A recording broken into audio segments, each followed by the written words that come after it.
to the secrets of the ancient Teutonic tribes.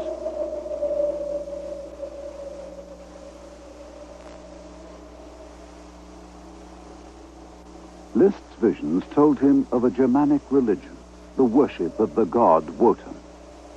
His dream is to rediscover the occult heritage of its long-vanished priesthood.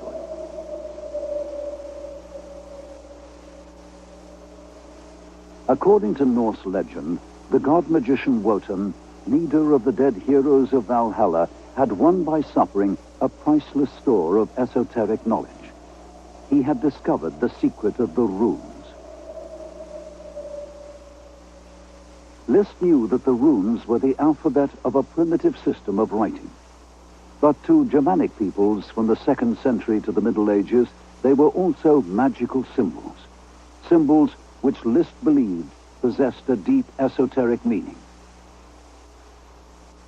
Thar, the rune of wealth, wandering and destruction. The rune of wild oxen, regeneration and sacrifice. North, the compulsion of fate. Sea, the rune of the sun and of victory. To Guido von Liszt, runes were the key to the occult knowledge of the ancient Germanic peoples. Within a decade of his death in 1919, the runes would have become elements in a new language, the language of National Socialism. The Sieg victory rune, emblem of the Hitler Youth. The double Sieg, emblem of the Schutzstaffel, the SS.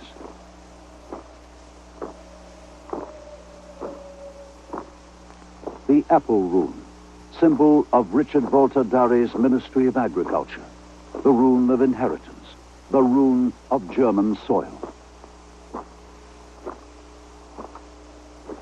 The man rune, the rune of death, which in time will replace the cross in the graveyards of the SS. Study of the runes is required of all SS officers.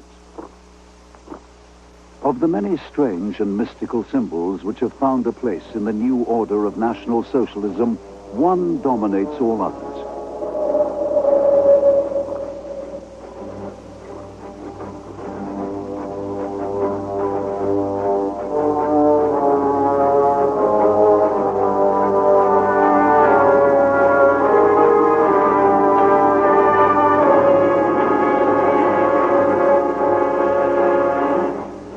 Guido von Liszt called the swastika the twice-high holy secret of constant generation.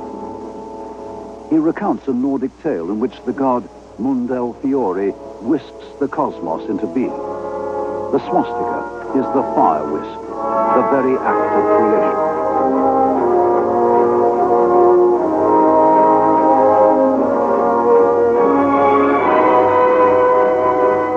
A Nazi hymn proclaims, "The time of the cross is gone now.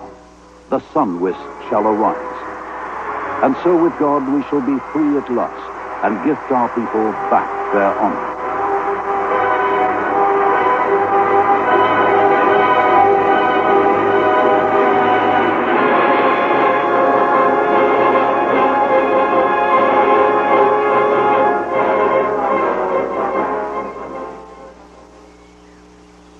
By 1909, the occult visions of Guido von Liszt have made him famous throughout the German-speaking lands.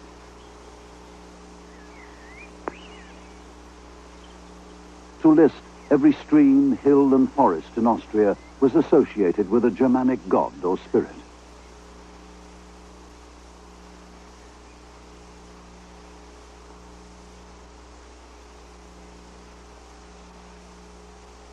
In the devices of heraldic shields, in the beams of Austrian houses, in folk customs and rituals, Liszt claimed to see evidence that Austria was and always had been part of the German homeland. For 2 generations, German-speaking Austrians had looked to Germany for reassurance and a sense of identity. But events were about to occur which would place in doubt the very future of the fatherland itself. 1914, the Great War. For the first time in history, the might of industry is unleashed on the battlefield. Nothing could have prepared the peoples of Europe for slaughter on such an unimaginable scale.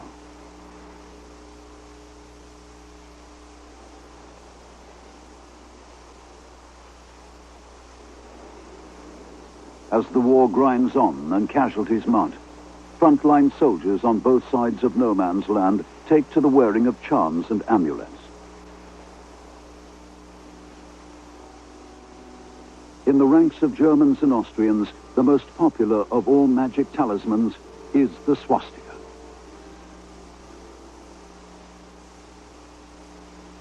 The swastika medallions and amulets worn in the trenches of the Great War are based on the researches of Guido von List. By now, an influential and wealthy society devoted to the teachings of the master has already been formed in Vienna.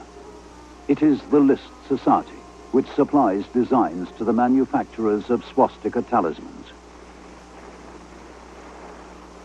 The swastika, now spreading amongst the German armies, is fast becoming the emblem of militant German nationalism.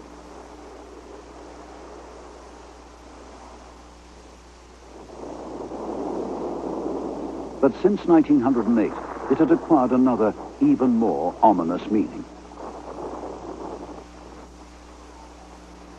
Shortly before the outbreak of the Great War, List had incorporated the occult teachings of Madame Helena Blavatsky into his own German mythology. Now he no longer refers to ancient Germans or Teutons. Instead, the tribes who populate his visions he names Aryans.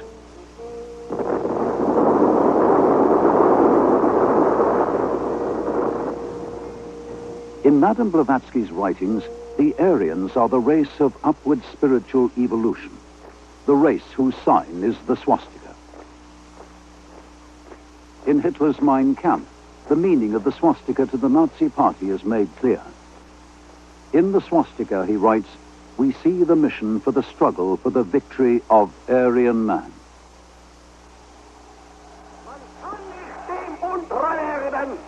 Was einem ganzen Leben Inhalt, Sinn und Zweck gegeben hat. Es wird nicht so etwas aus nichts, wenn diesem Erde nicht ein großer Befehl zugrunde liegt.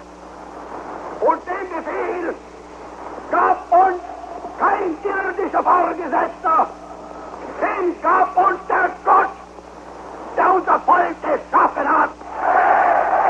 By the 1930s and the great Nazi rallies at Nuremberg, the concept of the Aryan has become a cornerstone of the party's mystical ideology.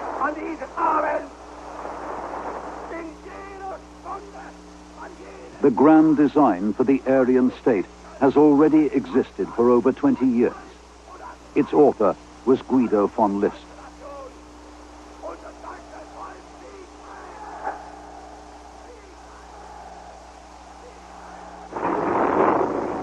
In the slaughter and misery of the Great War, the writings of Guido von List assume greater and greater significance for the soldiers of the German and Austrian armies.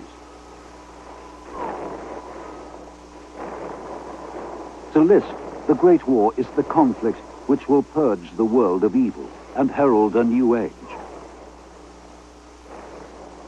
Democracy and materialism will be destroyed on the battlefields of Europe. Victory will usher in an Aryo-German empire.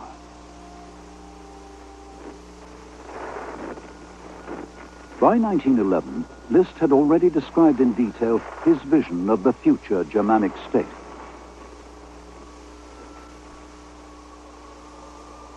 It will be a strict hierarchy in which leaders will be obeyed without question.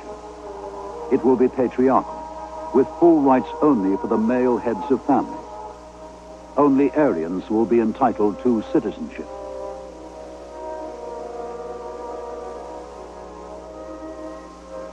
There will be strict laws to ensure the purity of the race. Every family will keep a record of its ancestry as proof of its Aryan blood. By 1918, the conflict which Liszt called the holiest war had cost the lives of 2 million Germans. That same year, the German